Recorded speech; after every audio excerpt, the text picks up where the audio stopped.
Hello, everyone. Thanks for coming in. We're going to just give a few seconds for people to trickle in before we get started. Really excited to see everybody here today. Great chance to get to have this annual conference once again. And yeah, we'll get started in maybe about 60 seconds or so. Feel free to share where you're coming in from. It'd be great to hear where everyone's coming in from. So yeah, feel free to post in the webinar chat, what city, what state, what country maybe that you're coming in from.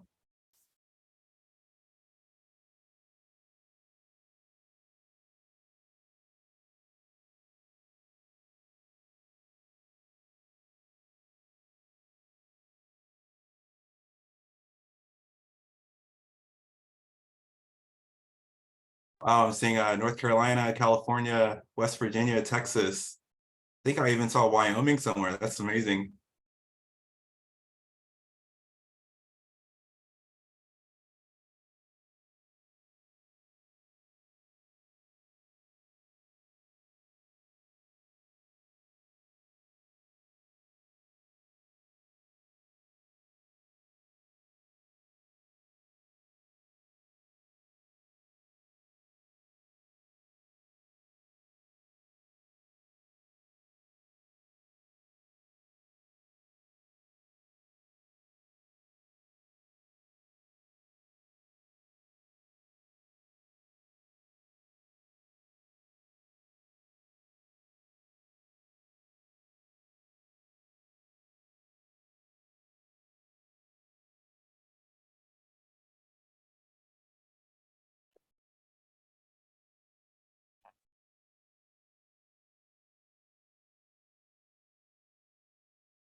All right, should we go ahead and get started, Elena and Simone?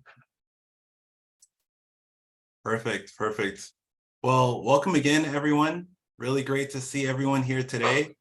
Thank you for taking the time to join our Upswing 2023 Equity in Education virtual conference. So good to see so many names and faces out there, for sure. I'm excited to invite you to join this conference and just participate in the various discussions and topics that we're planning to have for everyone today. By the way, this conference is not by accident. We've actually been conducting these conferences every year since 2015, and it's at the heart of what we seek to accomplish here at Upswing. When I first started Upswing, it was my goal for students who came from backgrounds, like mine, and who had experiences similar to mine to be able to have every opportunity to uplift themselves and uplift their families. And of course, over the years, I've been fortunate to meet many other amazing people who've dedicated their lives and careers to pursuing the same goals. And I'm excited to be able to introduce you to some of these amazing folks today. So what I wanted to do was show you all today's agenda and begin with one such amazing person, Mr. Kennon Briggs here. He is our esteemed keynote speaker who will be connecting his own experiences to his mission throughout his life with this topic: how can community colleges bridge the gap for non-traditional students? Then we will follow up with Dr. Adrian Hagerbrook, as well as Drew Ragland, who will be coming on and doing a back by popular demand panel on re-engaging Black and minority male students. We will follow up with one of the most amazing entrepreneurs that you all will likely ever meet. I don't want to spoil too much right away, but Daisy Magnus Aryatai will speak on tech learning and support for diverse adult learners. And then we'll take a break from lunch. During this time, we are going to show Dr. Adrian Hagerbrook's TED Talk that he conducted a couple of years ago on 3 ways to lower the barriers to higher education. When we return after lunch, we have 2 really great panels that I'm excited to share with you. The first one will feature my good friend and a wonderful EdTech leader, Jackson Boyar of Mentor Collective. He is going to be speaking with some of his own students on a panel around creating a sense of belonging through mentorship. And then finally, we will round out the day with 4 of our most actively engaged and passionate partners, Michelle Milliken from Sampson Community College, Matthew Coyne from the United Negro College Fund's STEM program, Daryl Hilton from the University of DC, as well as India Leach, who helps lead the Merit Health Leadership Academy. And they will be speaking on facilitating and supporting college readiness development for post-pandemic students. Before we jump into the beginning of our panels, I wanted to just give a couple of housekeeping notes. The first is that this Zoom link that you're in right now is going to be the link for the entire day. So you don't have to go anywhere else. You don't have to click on anything else. Basically, if you have to hop out for any reason, just come on back in. We're gonna be right here, ready, willing, and waiting to see you again. And then second, this is our whole aim is for this to be an interactive conversation. I know that Kennon loves to hear the back and forth himself. And I know that so many of our other speakers are the exact same way. So there's a Q&A button that you see here. Feel free if there are any questions that you have for any of our speakers, for any of our panelists, to share that in the Q&A. Otherwise, there's a chat button that you also see there as well. Feel free to share some of your insights there as well. And we will, of course, make sure that that gets incorporated into the conversation here. And finally, I wanted to take time to introduce 2 other amazing people who are part of the Upswing team.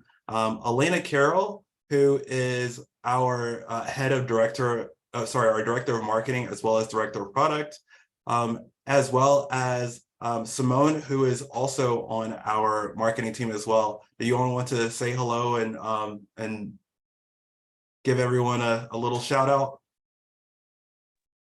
Good morning, everyone. We are so excited for today. Simone and I have been just, dreaming up this conference for the past several months. We've been working with our amazing speakers, and we're just, beyond joyed to be here today and be able to just listen and learn with the rest of you. So I think we're just as excited to hear all of the sessions.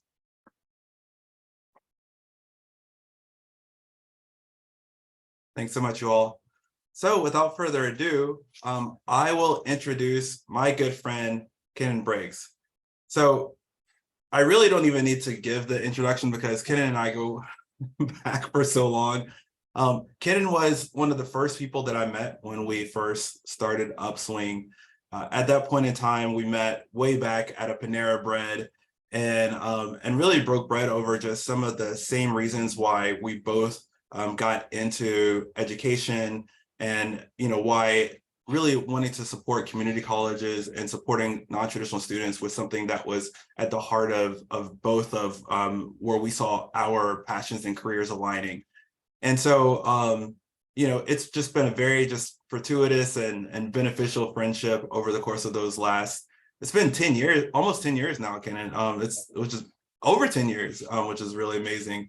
But I guess I should at least tell people a little bit of some of your pedigree. So Kennon served in the state and local government for 32 years before retiring from the North Carolina Community College system in 2012.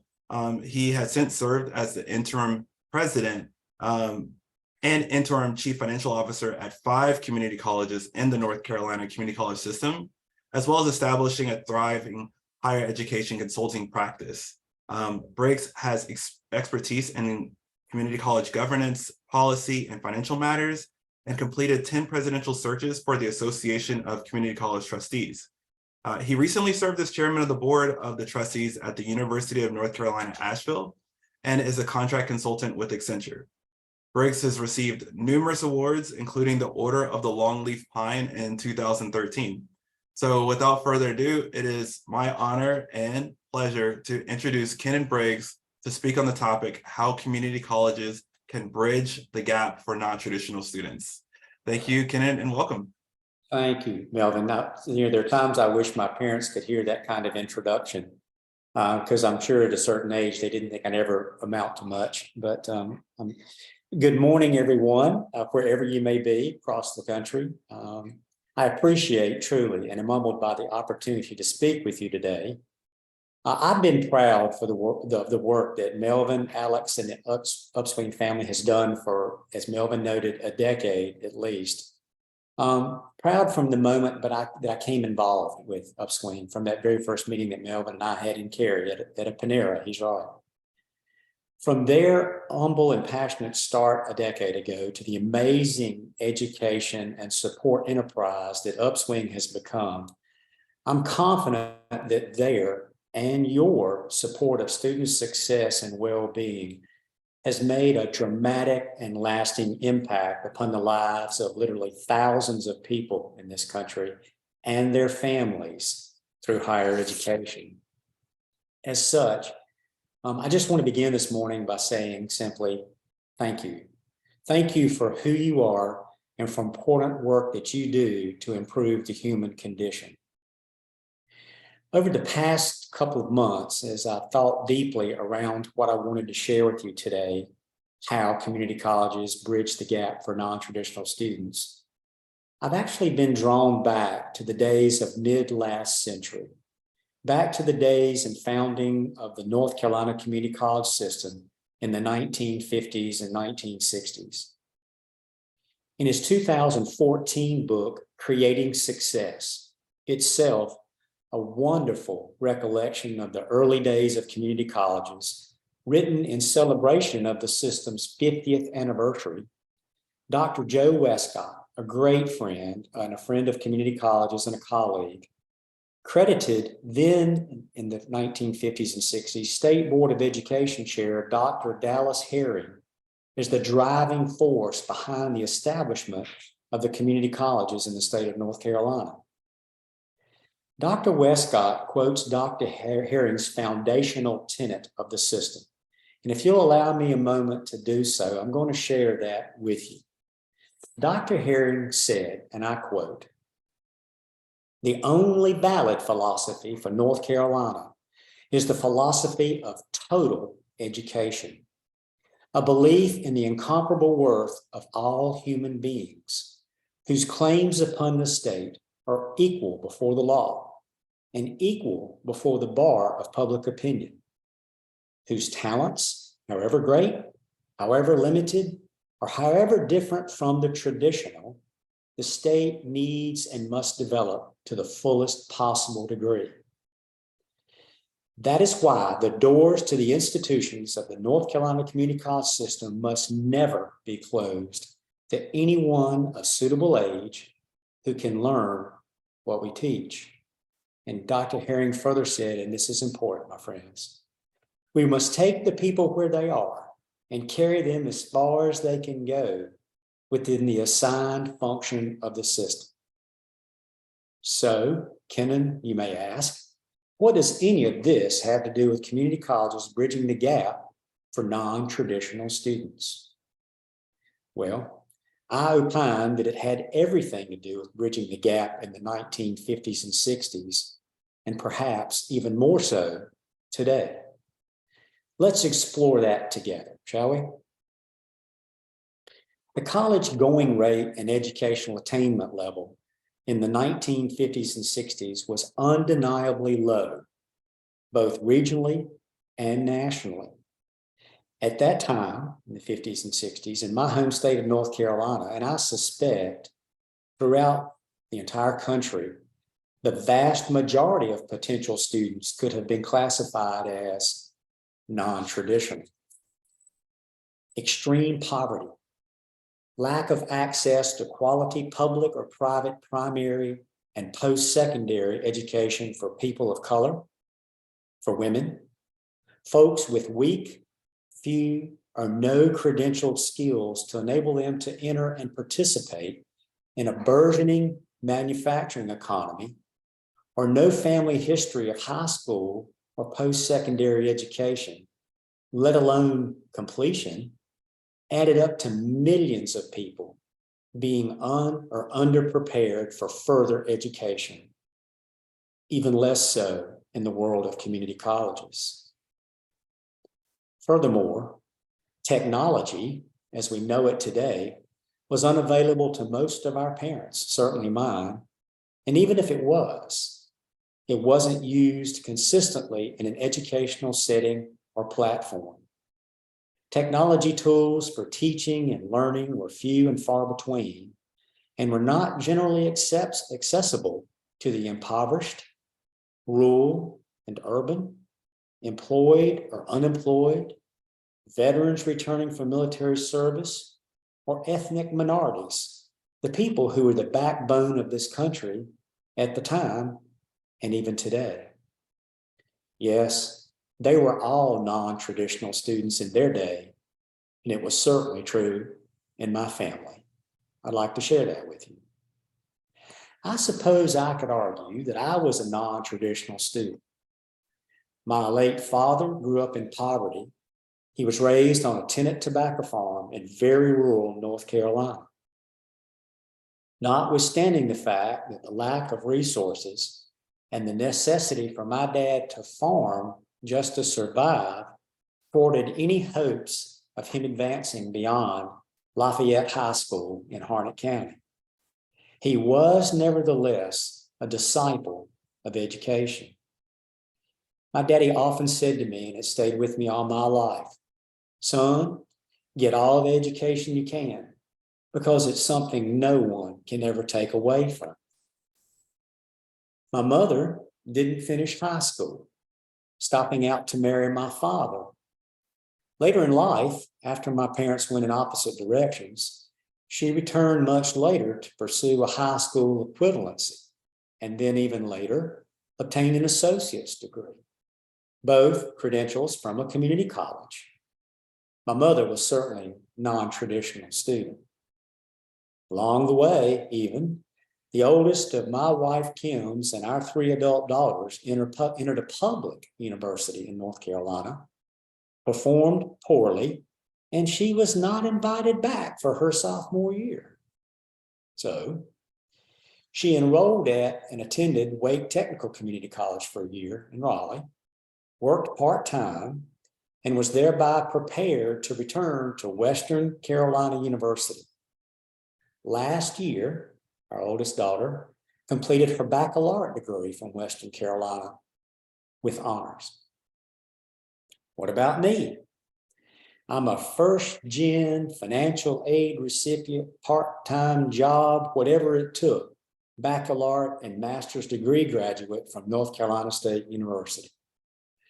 So were quite a few of my dorm mates in the 1970s when I was an undergrad. Were we non-traditional? Maybe so. I don't know. But one might say, not unlike Dr. Herring described it 60 years ago, my family is an amalgam of non-traditional students who benefited from the open doors of higher education extended to everyone, regardless of where they came from or where they started. As we move the conversation forward from this place and more deeply into what community colleges do to bridge the gap for students from all walks of life, let's identify what non-traditional might mean. Best to understand that before we try to describe how the gap between them and education is being bridged through community colleges. As you've already heard me say, in the early days of the system, non-traditional may have been defined by the following: gender, ethnicity, first-generation participants, low or moderate income, maybe impoverished, or underprepared for advanced education, minimal or no certifiable skills, displacement from the only occupation they had ever known, veterans of military service, or those who had multiple factors in their life that brought them to the doors. of the community college world.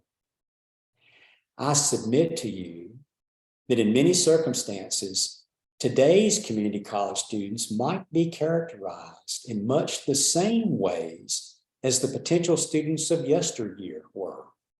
Students that the North Carolina community college system and community colleges across America were established to serve.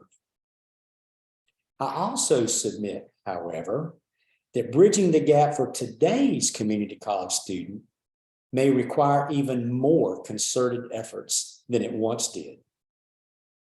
Why might this be true?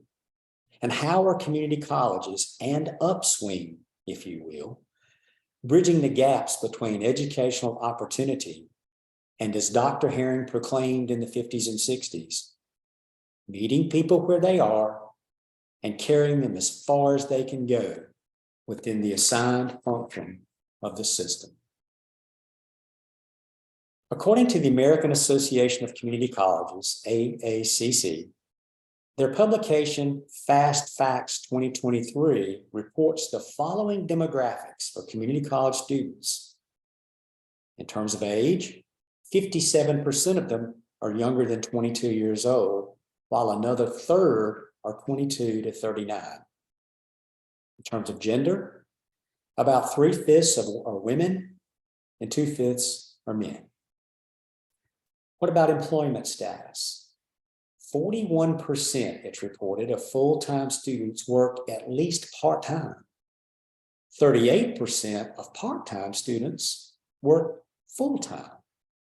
And 34% of part-time students work at least part-time. In other words, most students are employed either full or part-time while trying to go to school at a community college. Financial aid. 56% of students receive some form of financial aid. And I can assure you that in North Carolina's community college, in many rural colleges, that number is 60% or greater.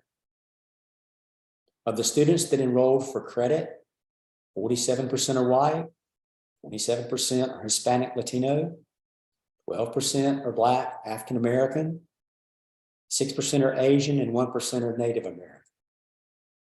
In the other category, and this strikes home with me, 30% are first generation, 16% are single parents, 8% have bachelor's degrees, and 5% are veterans. This is not FTE, full-time equivalence data. Rather, this represents one human being at a time. Collectively, it represents people who attend the nation's community colleges who are primarily women, folks who work full or part-time while going to college, people like I was, who could access higher education only with the support of financial aid and perhaps carrying a part-time job, first-generation students and or single parents, and people of all ethnicities. So then, unlike the Major League Baseball caps that I wore when I was a child, does one size fit all? Clearly not. It didn't in the 1960s, and it certainly does not today. We serve one student at a time, no matter who they are, where they come from, their financial status, or their age. And we work with them to help achieve whatever their educational goals or aspirations are. Good old non-traditional students, or maybe, just maybe, they are now our traditional students. And those institutions and people providing the support are defined as America's community colleges, and the wonderful professionals, tutors, coaches, and student support servants of Upswing. Yes, Kennon, but just how are community colleges bridging the educational or attainment gap for these students?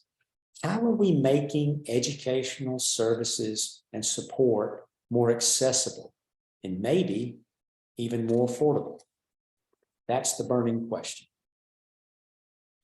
About 5 years ago, as Melvin noted in the introduction of me, which again I'm grateful for, I was asked by the Association of Community College Trustees, ACCT, which is they're the national membership organization of community colleges across the country, Western Europe, and the Pacific Rim, to join them as a presidential search consultant. Since that time, I've assisted boards of trustees in completing 11 presidential searches, all of them successful, in 4 regional states, including Arkansas, Mississippi, South Carolina, and North Carolina. As such, in doing this work with ACCT, I have worked with boards, faculty, staff, and community members on large and small, urban and rural, wealthy and not so wealthy campuses. Also during this time, I've watched and been a part of perhaps the most revolutionary period in higher education, accelerated in many ways by a pandemic. Some of the revolutionary changes over the past 3 years were already underway pre-pandemic, but other changes owe their genesis to community colleges and their students being thrust into circumstances far beyond their control. If I marry these 2 sets of experiences, being on multiple campuses across the southeastern part of the country amidst a period of uncertainty, especially during executive leadership changes, and efforts to continue meeting student needs amidst a threatening health crisis, then coming out on the other side, I can certainly identify ways and means by which community colleges are bridging the gulf or the gap or the void between students and college success. Here's a couple of insights for you, my friends. First, a common denominator in all presidential searches. In every search we do, ACCT and I solicit board of trustees, college employee, and public opinion about what the perceived opportunities and challenges that the institution will face in an upcoming 3 to 5 year period are. Consistently, without exception, student enrollment, participation, progression, and completion of a marketable credential that has value and leads to employability, or the successful transfer to a baccalaureate degree granting institution is on every board of trustees, college employees, and community members' mind. Can you say upswing? Second, the erosion of the value proposition of higher education. In one of the most robust, lasting periods of economic prosperity in this country in my lifetime, yet all the while watching student debt soar to unsustainable heights, the value proposition of higher education perhaps has never been under greater scrutiny. Students, their parents, and families all ask the same question. Why should I go to college and into deep debt when I can find work in trades, technology, entrepreneurial enterprises, or other vocations that pay unprecedented sums in benefits? According to numerous media and institutional surveys, which I've seen, significant numbers of students, especially younger students, are asking those questions. Upswing, anyone? Third, changing educational landscape. Financial sustainability, declining enrollments, technology-enhanced learning, access, workforce and employer pivots, and student preferences are driving community colleges all across the country and here in North Carolina to reassess their core mission, scrutinize their business model, reframe their delivery methods, and rethink student engagement. Need I say it? Upswing? So again, what are community colleges doing for non-traditional students? Here's the heart. First, since student success and employability is the common denominator in all the executive searches that I've done, I see many, if not most, community colleges intentionally resolving and or removing unnecessarily complex barriers to engage and enroll students, to connect with them, to connect to people and activities, whether on campus or remotely. Investing more and more heavily in academic and student support activities, especially advisors, career coaches, and apprenticeship opportunities. I've never seen apprenticeships grow so fastly as they're growing today in the community college space. Establishing comprehensive and or bilateral articulation agreements with educational partners, whether they are the high schools in the early college model or university partners. Developing a substantive number of those early college high school partnerships with both public, private, and charter high schools. And this is important, this next one, employing leadership and instructional employees that look like, understand, and perhaps live the similar life circumstances that their students have. I mean, isn't it good to see people who you meet that look like you and have had the same kind of experiences you've had? Certainly in a community college setting, that's true. And initiating wraparound support services, especially mental health, wellness, and well-being services. 2, the erosion of the value proposition. Friends, if we can agree that the cost of higher education have never been higher, that student debt continues to rise, and that colleges compete daily with employment opportunities that abound across the country, and industry-driven and sponsored training programs, what then are community colleges doing to attract non-traditional students? Well, here's what I've seen on the 11 campuses that I've done presidential searches on. 1, college promise programs. These programs have proliferated with increasing numbers across community colleges, serving students within the service delivery area of the institution. For example, some of the best promise programs that I've seen on campuses guarantee that if you graduate from a high school within that service area and you're a non-traditional student, you will not be denied admission because of an inability to pay for the cost of that education.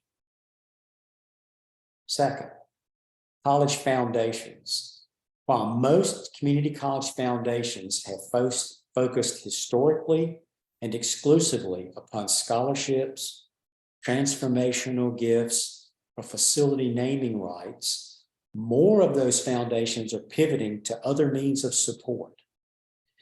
This support may include books and supplies, transportation, laptops, emergency funds, food pantries, and special circumstance support. I mean, after all, if someone's physically challenged, those factors play into the ability to persist and ultimately complete their credential. And foundations are becoming aware it's not just about the scholarship. There's a lot of other expense associated with that. 3rd, and I mentioned this just a moment ago, apprenticeships. Given the needs and requirements of employers for skilled and credentialed employees, community colleges are partnering with those employers for an increasing number of apprenticeship opportunities. Those are great things. 4th, and this gets really down to the heart two of the matter: legislative actions. Furthermore, legislative bodies are beginning to pay much more close attention to the nexus between community colleges and labor market demands. This is increasingly true for non-traditional students. How so? 1, Congress. Historically, we all know Pell Grants could not be used to cover the cost of short-term non-credit skills credentialing programs. Given that non-traditional students, by our definition, take a number of these programs at America's community colleges, and that employers are having difficulty finding skilled, credentialed workers, bills have been finally introduced in Congress to bridge the gap between educational, financial assistance, and employment, meaning that Pell Grant should be non-credit driven as well. State legislatures. One General Assembly that I'm very close to and familiar with is considering funding programs that will assist non-traditional community college students and help them become employment ready with academic and skills preparation, remediation opportunities, mentoring, career advising services, and in some cases, financial assistance. In addition, non-traditional students will be prepared for work in trades programs and high-demand occupations, be eligible for apprenticeship grants, and participate in soft skills training. Finally, that's becoming important. While I've not given you an exhaustive list of the ways that community colleges, in partnership with educational, governmental, legislative, and business and industry partners, bridge that educational attainment and employment gap, I've tried to illustrate some of the things that I see happening now on the campuses I've worked with and for in North Carolina and in other states. I began my remarks with you this morning by quoting a founder of the North Carolina Community College System, Dr. Dallas Harry, about his belief of the incomparable worth of all human beings and how community colleges must meet people where they are and carry them as far as they're capable of going. I then attempted to define for you non-traditional students, what they were 60 years ago, and perhaps they become more traditional over the past 60 years. And I've tried to provide illustrations and testaments about how community colleges have, are, and will continue to bridge gaps for non-traditional students. While I may have fallen short of the task that I was given, I hope that my failure in no way diminishes the life-changing work done by America's community colleges and other higher education institutions, or the labor of love done by the wonderfully dedicated people of Upswing, whether employees or contractors, in support of the human condition. Finally, and again, I'm humbled and appreciate the opportunity to share the time with you this morning. It is a joy and a pleasure for me to share these thoughts with you. Melvin, that concludes my remarks. And thanks so much for just sharing just your perspectives, your experiences, your backgrounds, and also just just sharing some of the shout outs of the things that people here at Upswing are doing as well. I appreciate that as well. You know why this was so important because you were there literally at the very beginning. I remember some of the drives that we would take together to just some of the parts of more rural North Carolina, which certainly reminded me of where I grew up in South Georgia. And you would point to certain communities and you would say, this was a thriving community before some of the decimation that took place, when the textile mills left. And in this community, the community college is what keeps the heartbeat going. That has stuck with me over so many years, because it's certainly true in, places like Albany, Georgia. It's certainly true in places like, those rural North Carolina towns that you were talking about as well. I know that over the course of the last few years, we've certainly seen enrollment challenges that have taken place within community colleges. And as you mentioned, there are students who are kind of asking those questions. I really love how you shared some of the ways that community colleges can help to change. I think you called it the erosion of the value proposition. What would you say, to a student just getting ready to graduate from high school, or someone who's considering going back to community college but isn't sure if getting a credential is worth it today? What would you tell them is the reason why you believe so strongly in them pursuing that education? Well, first, Melvin, thank you for your kind words. I'll never forget the good memories we had and the miles we traveled to be at those places to say Upswing is a solution to some of your challenge and your students' challenges. It's interesting you bring that up, because I've done 4 Board of Trustee retreats in the North Carolina system this spring. And I put that question to boards of trustees. I've said, since you're an ambassador of the institution, when you're in the community and you hear parents question or students say, I'm just not going to X community college. I feel like, I can get a job in trades, and that's a big deal in North Carolina right now because it's a prospering state. But I can get a job in trades and make $100,000 a year. Why in the world should I go to college? I've asked trustees, how do you mitigate that conversation? What would you say to them? I think the restoration of the value proposition can't be just about money. That's just not going to be the solution, because there are promise programs and scholarships and Pell Grants and things and apprenticeships.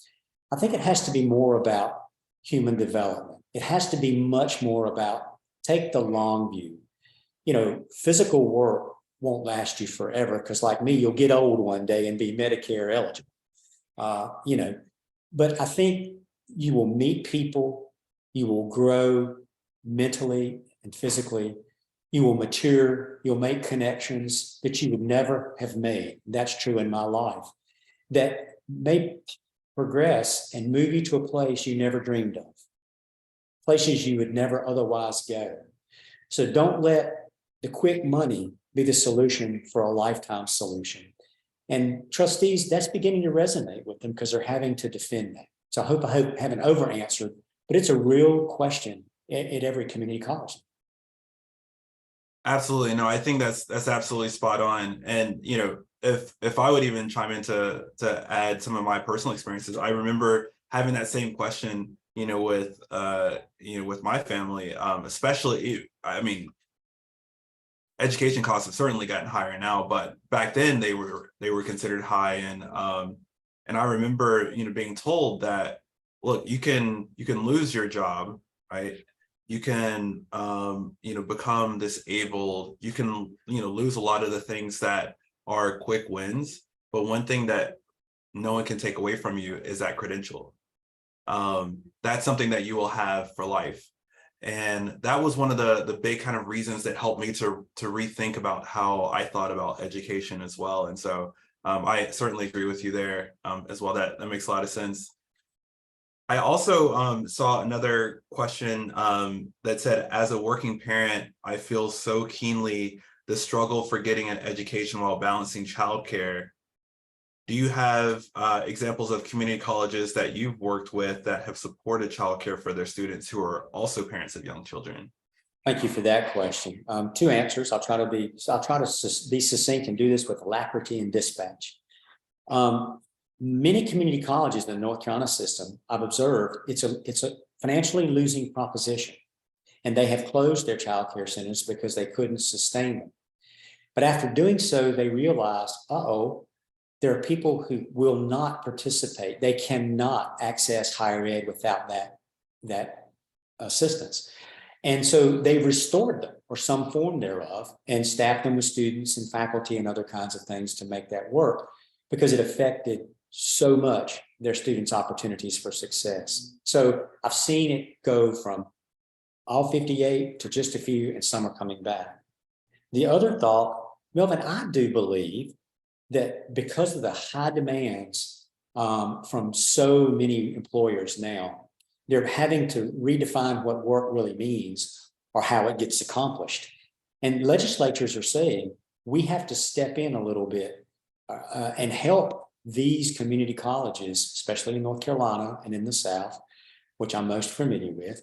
We have to find a way to help them. And part of that helping, as I said, the foundation pivot from just scholarships or naming opportunities to the wraparound support, transportation, food insecurity, child care, all those things that, oh, by the way, are cost of attendance. We've got to help with some of that. So I'm beginning to see some movement in that area as well.